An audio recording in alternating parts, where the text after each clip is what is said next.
नमस्कार मित्रों, मैं अनिल कुमार सेठ, astrology, vastu and numerology expert. आज हम मकर राशि के ऊपर वीडियो लेके आए हैं। शनि का जो तीसरा चरण शुरू हुआ है मकर राशि का, साढ़े का राहु का जो नक्षत्र में प्रवेश हुआ है, शतभिषा नक्षत्र में, क्या राहु इनको फायदा देगा या नुकसान देगा, ये आज हम विश्लेषण लेके आए हैं। देखिए, शनि आप देख सकते हैं, मकर लगन या राशि से भी देख सकते हैं। शनि का ट्रांजिट जो है वो दूसरे भाव से हो रहा है और ये शतभिषा नक्षत्र के पहले चरण में चल रहा है। और नवांशा में अगर आप शनि की प्लेसमेंट देखेंगे तो ये धनु राशि में चल रही है। इसका मतलब ये हुआ है कि जब भी पहले चरण में शनि शतभिषा नक्षत्र के चलता है तो वो गुरु के नक्षत्र में, गुरु के पादा में होता है, क्योंकि 4 पादा होते हैं एक नक्षत्र के। और इस समय शनि आप देख सकते हैं, उसकी दृष्टि जो है वो चौथे भाव पर जा रही है, वहाँ पर राहु बैठा हुआ है। और 7वीं दृष्टि इसकी 8वें भाव पर जा रही है और 10वीं दृष्टि शनि की 11वें भाव पर, लाभ भाव पर जा रही है। आप इससे अंदाज़ा लगा सकते हैं कि शनि इस समय 7 डिग्री पे पहुंच चुका है और राहु के नक्षत्र में होने की वजह से राहु को देख रहा है। एक तरह से दूसरे भाव से देखा जाए तो केतु नवम भाव में आता है। नवम पंचम योग जो दूसरे भाव से बन रहा है वो मकर राशि वालों का ये इंडिकेट कर रहा है, क्योंकि केतु की दृष्टि भी शनि पर जा रही है। तो केतु की दृष्टि जहाँ पर भी जाती है उन चीज़ों को स्टक कर देता है, उन चीज़ों को स्लो डाउन कर देता है, आइसोलेट कर देता है। तो इस समय आप देख सकते हैं कि शनि धीरे धीरे वर्क कर रहा है और शनि आपके फाइनेंस को धीरे धीरे इम्प्रूवमेंट लेके आएगा। जैसे ये इसका पादा दूसरा आएगा, यानी कि दूसरा पादा क्या है, जब ये नवांशा में मकर राशि में ये प्रवेश करेगा, मकर के ऊपर जो निकलेगा दूसरे पादा में, तो शनि मकर लगन वालों, राशि वालों को बहुत अच्छा धन लाभ देगा, रुके हुए काम बनेंगे। इस समय इनका जो गतिविधि है धन की, वो आगे चलकर बहुत ही अच्छी होने वाली है। देखिए, चौथे भाव का इसकी राहु के ऊपर दृष्टि है, तो ये बतला रहा है जो लोग कंस्ट्रक्शन से रिलेटेड काम कर रहे हैं या बिल्डिंग से रिलेटेड या प्रॉपर्टी से रिलेटेड या गाड़ियों से रिलेटेड काम कर रहे हैं, शनि उनको बहुत फलित होने वाला है, क्योंकि आपका शनि चौथे भाव को देख रहा है। प्रॉपर्टी के काम से आपको फ़ायदा देगा, कंस्ट्रक्शन के काम से फ़ायदा देगा। अगर आप बिल्डिंग बनाते हैं, कोई शॉप बनाते हैं या कोई ऑफिस बनाते हैं, किसी भी तरीके से कंस्ट्रक्शन के काम में शनि का बहुत अच्छा रोल माना जाता है, क्योंकि राहु का चौथे भाव में ट्रांजिट होना कंस्ट्रक्शन से, लेबर से साथ लिंक करता है। आपको बहुत ही जिसको कहते हैं ध्यानपूर्वक काम करना है, क्योंकि राहु पर इसकी दृष्टि भी जा रही है। तीसरी दृष्टि शनि की जो होती है वो तिकड़म दृष्टि होती है, जिसमें उथल पुथल कई बार मचाता है, लेकिन ये अब जब वक्री होगा तब ये इसका आपको प्रभाव देखने को मिलेगा। दूसरी बात ये है कि आपकी कुंडली से ये भी हमें पता लगना चाहिए कि आपकी महादशा कैसी है, तो वो महादशा दशा कुंडली बनती है। जैसे सपोज करो आपकी केतु की महादशा चल रही है, तो आपको केतु से रिलेटेड चीज़ों में प्रभाव देखने को मिलेगा, क्योंकि उसका अंतरदशा का भी आपको पता लगेगा।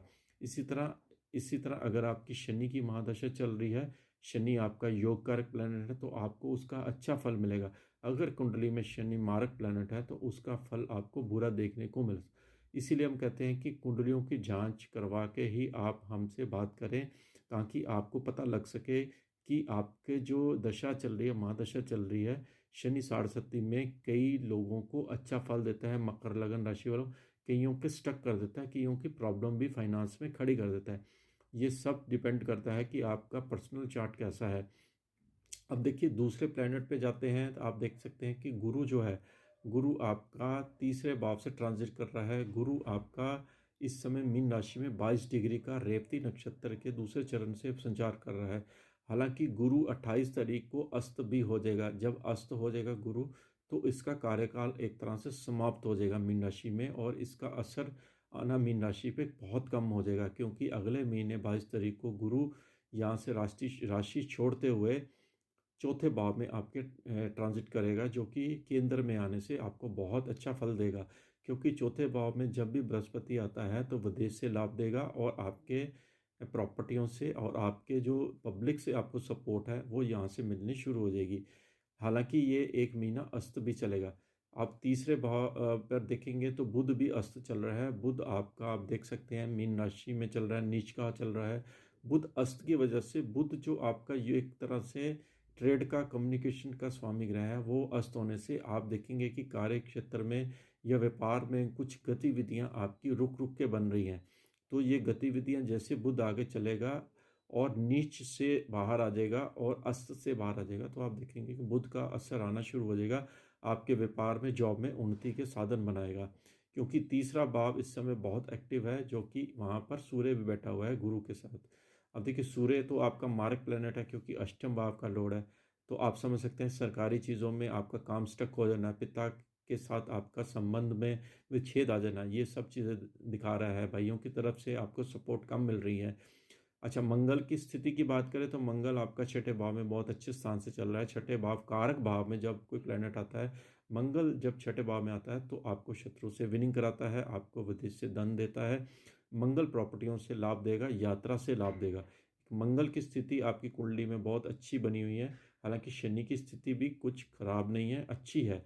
लेकिन शनि पर केतु की दृष्टि और शनि की राहु की दृष्टि, और इसका जो पादा चल रहा है पहला गुरु के पादे में, इसलिए थोड़ा सा आपको स्लो डाउन अभी देखने को मिलेगा। और ये शतभिषा नक्षत्र राहु का होता है, और आपको राहु के मंत्रों का यहाँ पर पाठ और शनि की पूजा भी करनी चाहिए। अब देखिए, अगले ग्रह की बात करते हैं तो अगला ग्रह आपका बनता है शुक्र। शुक्र राहु के साथ युति चौथे भाव में बनाकर बैठा हुआ है। शुक्र को यहाँ बल मिल रहा है। राहु के साथ जब भी शुक्र आता है तो शुक्र बली हो जाता है, चाहे वो मटेरियल चीज़ों में, सेक्सुअल चीज़ों में या दूसरी चीज़ों में, इसको बल मिल जाता है शुक्र को। चौथे भाव में यहाँ पर प्रॉपर्टी, वाहन लेने का ये योग बना रहा है। हालांकि घर घर से आपको सुख मिल रहा है, पत्नी से आपको पूर्ण सहयोग मिल रहा है, अगर आप अनमैरिड हैं तो स्त्रियों से सहयोग भी आपको मिल रहा है। आप देख सकते हैं कि शनि जैसे ही राहु के नक्षत्र में आगे बढ़ेगा तो आपको फलित होगा, क्योंकि अगला ट्रांजिट मंगल का कर्क राशि में आने वाला है, जो कि सप्तम भाव पे आपके आएगा। ये वाला ट्रांजिट आपका अच्छा नहीं रहेगा, उसकी अलग से वीडियो आपको देखने को मिलेगी कि मंगल का प्रभाव कर्क राशि में कैसा पड़ने वाला है। हालांकि शनि की दृष्टि आपकी अष्टम पर भी जारी है, तो ये इंडिकेट कर रहा था कि पारिवारिक आमदनी में ये बढ़ोतरी करेगा, आपको पैतृक संपत्ति से लाभ देगा, पिता से लाभ देगा, सरकारी चीज़ों से लाभ देगा। शनि क्योंकि लाभ के लाभ भाव पर भी जा रहा है, लाभ भाव पर जब शनि की दृष्टि होती है, देखिए 11 नंबर 8 नंबर की राशि देखेंगे तो लाभ भाव पर इसकी दृष्टि जा रही है। लाभ भाव पर जब दृष्टि जाती है शनि की, तो आप देख सकते हैं कि शनि आपके धन में वृद्धि करेगा। और शनि जब सेकंड हाउस में है तो लाभ भाव पे दृष्टि देता है, और काल पुरुष की कुंडली में भी शनि का ये जो भाव आता है वह कुंभ राशि का ही आता है।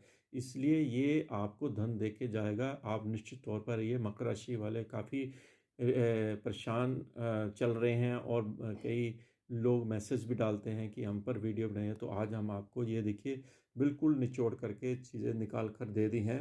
आपको यहाँ पर शनि की रेमेडी, राहु की रेमेडी करनी है, और आपको समय का इंतज़ार भी करना है। हालांकि आपकी अगर दशा अच्छी है, गुरु की दशा है, तो आप कुंडली की जांच करिए, क्योंकि गुरु आपका मार्ग प्लेनेट भी बनता है, 12वें घर का भी बनता है।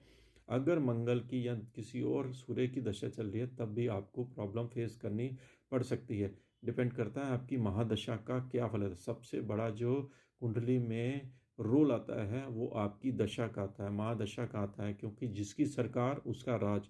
तो आपको ये कुंडली हमने लाइव आज करके बताइए, आपको कैसी लगी ज़रूर बताइए। इसके साथ ही हम आपसे आगे लेते हैं। नमस्कार।